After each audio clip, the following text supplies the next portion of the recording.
Day 4, July 9, 2011. Explore. It's the first official day in Chicago. When we got to the art show, we opened up the booth and put up the rest of the paintings.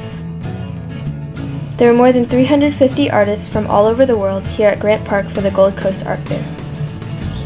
My dad knows a lot of these artists since they go to the same shows around the country. I decided to walk around the art fair before too many people showed up so I could see the different artwork.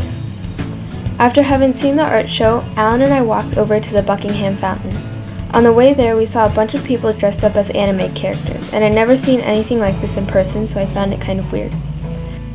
When we got to the fountain, we took pictures and then decided to explore Chicago by walking around for as long as we could without knowing where we were going.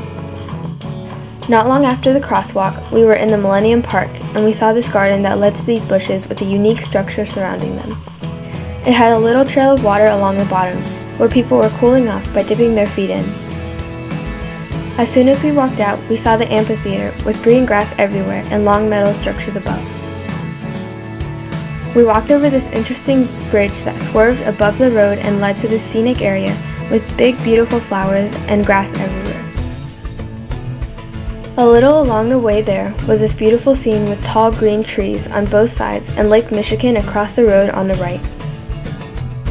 Further on, we found various little trees painted yellow and red.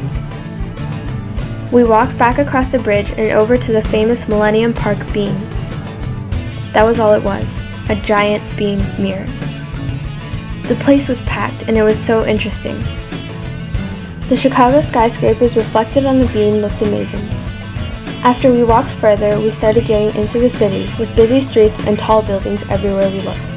Every couple of blocks there would be street performers, and the more we walked into the streets, the more we saw trains above, the Chicago Theater up ahead, a new mall to the left, skyscrapers when you looked up, subway entrances when you looked down, and a metal cow.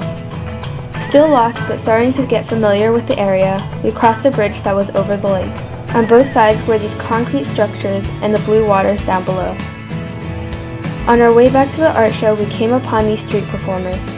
After getting everyone clapping, a man jumped over 4 adults and a little kid.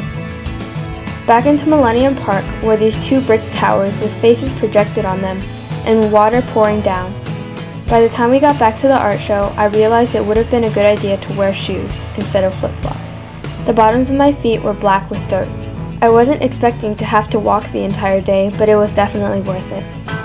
After the art show, we went to Chinatown for dinner at Joy Yi, the busiest restaurant there.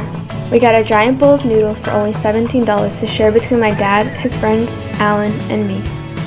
The bowl was huge and the noodles were delicious. Alan also got a really good watermelon lychee smoothie. After dinner, we drove back to the hotel and slept after an exciting day exploring in Chicago.